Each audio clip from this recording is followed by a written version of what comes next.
Hallelujah. मुझे सुनने वाले हर एक को जल्द आने वाले यीशु मसीह के नाम में आप सभी को प्रेम भरा सलाम। मैं आशा करता हूँ आप सभी दिन प्रतिदिन लगातार यीशु मसीह में बढ़ते जा रहे हैं। तो आइए मेरे प्रियो, आज के वचन में आगे बढ़ने से पहले हम प्रार्थना कर लें। आइए अपने अपनी आंखों को बंद करें। सर्वशक्तिमान परमेश्वर, धन्यवाद प्रभु जी इस सुंदर समय के लिए। तूने हमें राजा यह मौका बना के दिया परमेश्वर कि हम तेरे चरणों में आके तुझसे कुछ पल वचन से मनन करें। धन्यवाद परमेश्वर। प्यारे राजा, तेरा वचन जो जीवित है, जो प्रबल है, जो सर्व सामर्थी है, जो हर एक बातों के ऊपर अधिकार रखता है। प्यारे प्रभु जी, तू हमसे बातें कर, तेरी इच्छा हमारे जीवन में पूरी होने पाए। प्यारे प्रभु जी राजा, आगे के समय को पवित्र आत्मा तेरे पवित्र और सामर्थी हाथों में सौंपते हुए यह प्रार्थना यीशु के नाम से मांगता हूँ, आमेन। मेरे प्रियो, आज का जो मनन का भाग हमने लिया है वह मत्ती रचित सुसमाचार अध्याय 17 आयत 1 से लेकर 4 तक है। तो आइए हम इन आयतों को पढ़ें। मत्ती रचित सुसमाचार अध्याय 17 आयत 1 से लेकर 4। 6 दिन के बाद यीशु ने पतरस और याकूब और उसके भाई यूहन्ना को साथ लिया और उन्हें एकांत में किसी पहाड़ पर ले गया। वहाँ उनके सामने उसका रूपांतरण हुआ और उनका मुंह सूर्य के समान चमका और उसका वस्त्र ज्योति के समान उजला हो गया। और मूसा और एलिया उसके साथ बातें करते हुए दिखाई दिए। इस पर पतरस ने यीशु से कहा, हे प्रभु, हमारा यहाँ रहना अच्छा है। यदि तेरी इच्छा हो तो मैं यहाँ 3 मंडप बनाऊं, एक तेरे लिए, एक मूसा के लिए और एक एलिया के लिए। मेरे प्रियो, यहाँ पर हम देखते हैं कि परमेश्वर अपने प्रिय चेलों को यीशु मसीह में और भी मजबूत बनाने के लिए हमेशा यीशु मसीह का लगन या फिर तड़प रहा, इच्छा रही। तो जिस कारण से यीशु मसीह हर पल, यदि आप देखेंगे, कहीं इस पहाड़ पे, कहीं उस पहाड़ पे, वे प्रार्थना करने, पिता के साथ बातें करने में समय निकालने के लिए, उसके साथ और भी प्रार्थना में मजबूत होने के लिए कैसे भी करके समय बनाते थे। और वे चाहते थे ना केवल सिर्फ यीशु मसीह बल्कि यीशु के सभी चेले जिस प्रकार से यीशु मसीह पिता से बातें करते हैं, प्रार्थना करते हैं, प्रार्थना में समय बिताते हैं, उनके चेले भी समय बिताएं। हम यहाँ पे देखते हैं वे जब पहाड़ पर गए, उसके तत्पश्चात यीशु मसीह का रूपांतरण हुआ और पतरस ने मूसा और एलिया को बातें करते हुए देखा है। तो आइए इस विषय में हम मनन करें। यीशु मसीह का रूपांतरण यह एक झलक था मेरे प्रियो उनके चेलों के प्रति, और यह झलक चेलों में से यीशु के वास्तविक महिमा में युक्त दैवी शक्ति को दिखाता है। यानी कि वह उसका एक झलक था कि यीशु मसीह एक दैवी परमेश्वर हैं या ईश्वरीय सामर्थ्य को रखते हैं।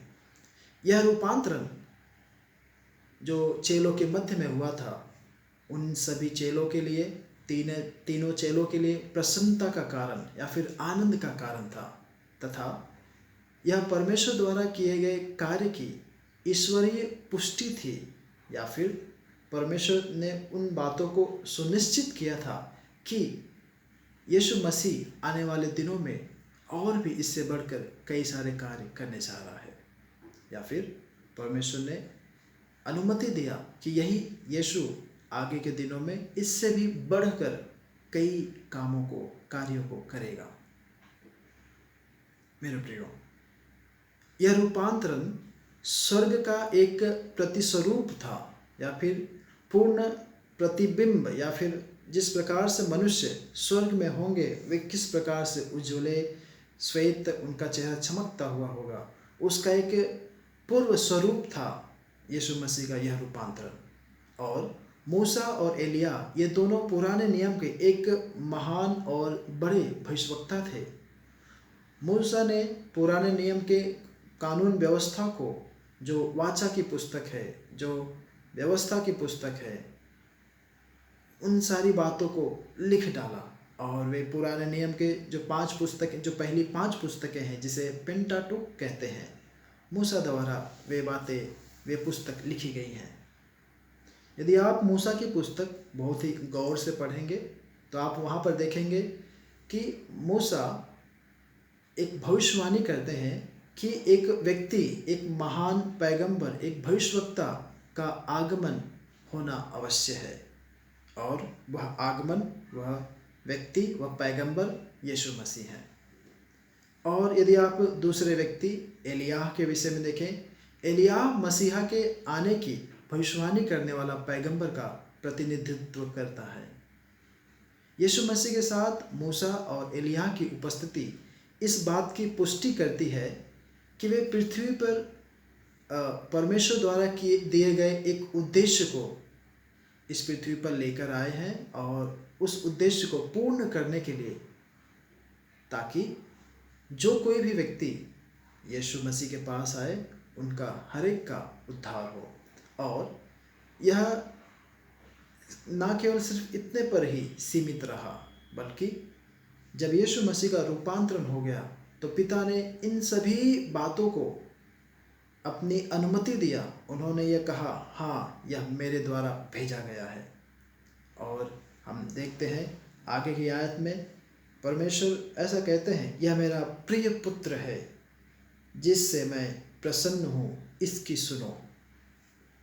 आमीन। हाँ मेरे प्रियो, यानी कि कहने का मतलब परमेश्वर ने यह पुष्टि किया, यह बहुत ही स्पष्ट रूप से सुनिश्चित किया कि यह मेरे द्वारा भेजा गया है, या यीशु मसीह मेरे द्वारा भेजे गए हैं, आप इनकी सुने।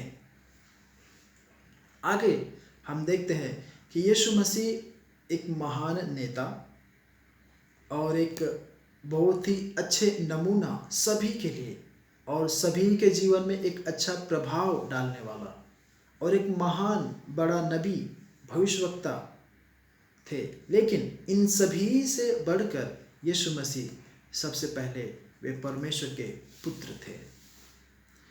जब मेरे प्रियो आप इस बात को, इस गहरे सत्य को समझ जाएंगे या फिर समझ पाते हैं, तब आप उसकी आराधना हर पल करना शुरू कर देंगे।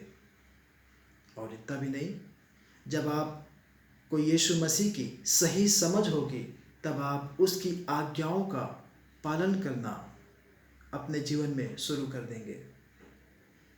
यहाँ पर पतरस इस पल को यादगार बनाने के लिए प्रभु के इन 3 व्यक्तियों के लिए 3 मंडप बनाना चाहता था।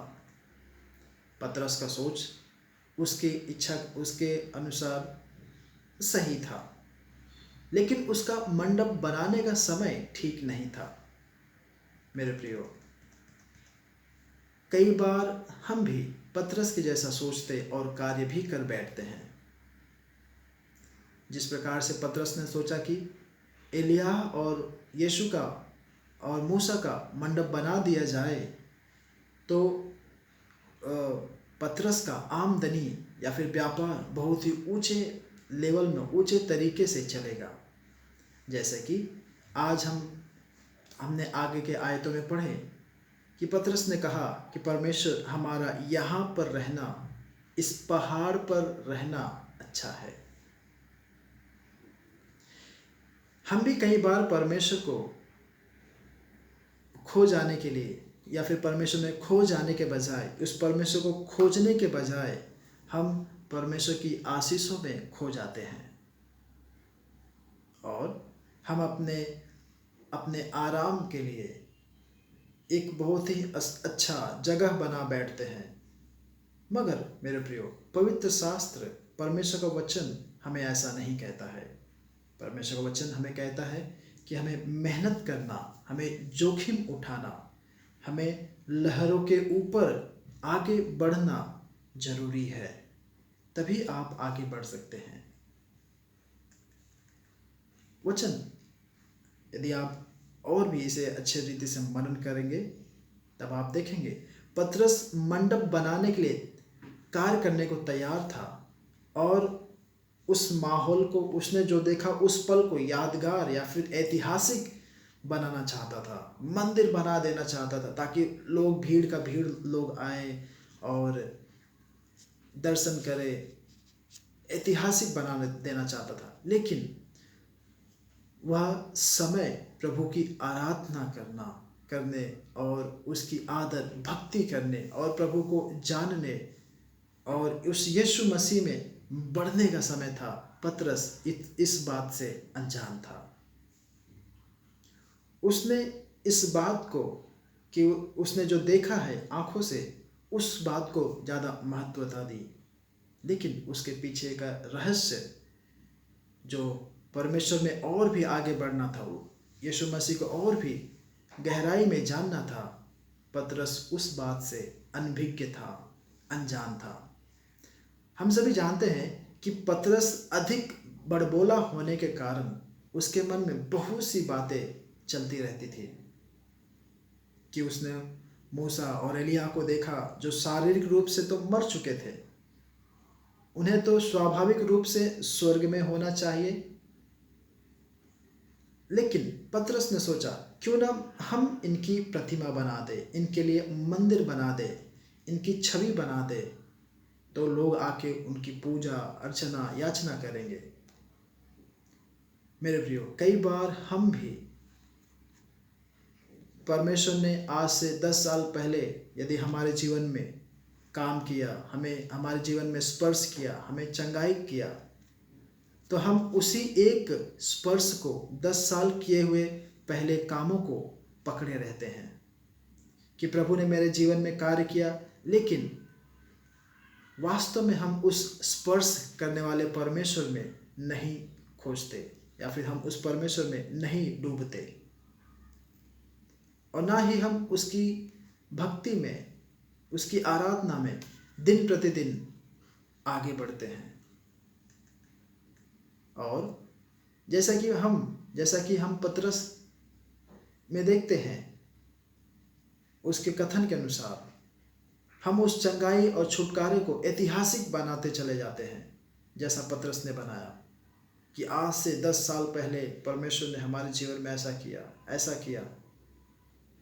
मगर मेरे प्रियो, इसके अलावा हमें चाहिए कि हम दिन प्रतिदिन वचन सीखें, हम आगे बढ़ते जाएं और उस परमेश्वर को खोजें। हम यह जानें कि परमेश्वर किन किन बातों से प्रसन्न रहता है, और जब आप इन सारी बातों की खोज में रहेंगे कि परमेश्वर किन बातों में प्रसन्न रहते हैं, और आप उन सारी बातों को अपने जीवन में पूरी करने की चेष्टा रखेंगे, इच्छा रखेंगे, और आप उसमें आगे बढ़ते जाएंगे, तब मेरे प्रियो, परमेश्वर यीशु मसीह आपसे दूर नहीं है। तो होने पाए मेरे प्रियो, हम सभी अपने अपने जीवन में परमेश्वर के किए हुए एक समय में कार्यों को लेकर हम बैठे ना रहें, हम रुके ना रहें, बल्कि हम और भी यीशु मसीह में आगे बढ़ें, हम बढ़ते जाएं। कोई भी दुष्शत्रु शैतान हमें दबा के रखने ना पाए। तब मेरे प्रियो, आप जितना यीशु मसीह में बढ़ेंगे, उतना आप परमेश्वर के और भी करीब होंगे। परमेश्वर आप सभी को इन वचनों से आशीषित करे, अनुग्रहित करे। आमीन।